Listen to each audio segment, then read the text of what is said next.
Okay, let's say you have your inventory rocking right along with Amazon FBA, and you have things sitting in the warehouse that are just collecting dust, and you decide to have them returned to you, and maybe you're going to, instead of paying rent on them, you're going to do merchant fulfilled, and you want to change some things in your inventory. So you can individually go to the items by going to the item in list and open the item and edit it here.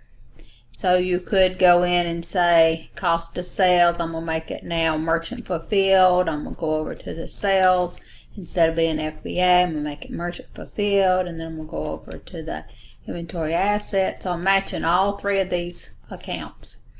And that's fine if you're just doing one item. But let's say you have 10 items or 5 items or 20 or 100. It could be anything. So the way that you would do that is much like what we just did in setting up our inventory. We would go to list and would go to add multiple list entries. We would find our inventory list, just to make it easier on me, but you may have to hunt and pick through them.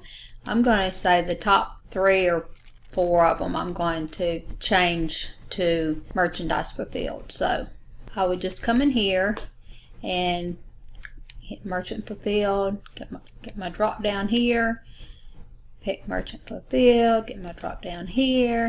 You get the idea, right? Okay, so what did I do? The first 4.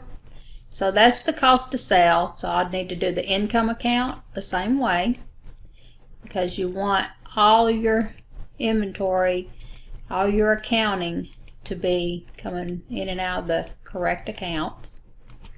And then, so that's the cost of sale, the sale, and now we need to do the inventory account so that we know where that item is located. If it's not at FBA, then we need to know where it is, right? Okay, so now we've changed these. We didn't do anything to the rest of them. And if we hit Save Changes, it's going to update just those 4 items. So 4 items have been saved. Okay, so just changed those. We can now close out of that, go to the invoice, to the items, item list, and look to see which ones have been changed. And we can just look at there. See how that's showing all those have been changed to merchant fulfilled, and these didn't. Nothing happened to those. And so that's how you would do if you're changing the sell account. If you wanted to change the names, anything you wanted to shorten, you could do it right in the same screen.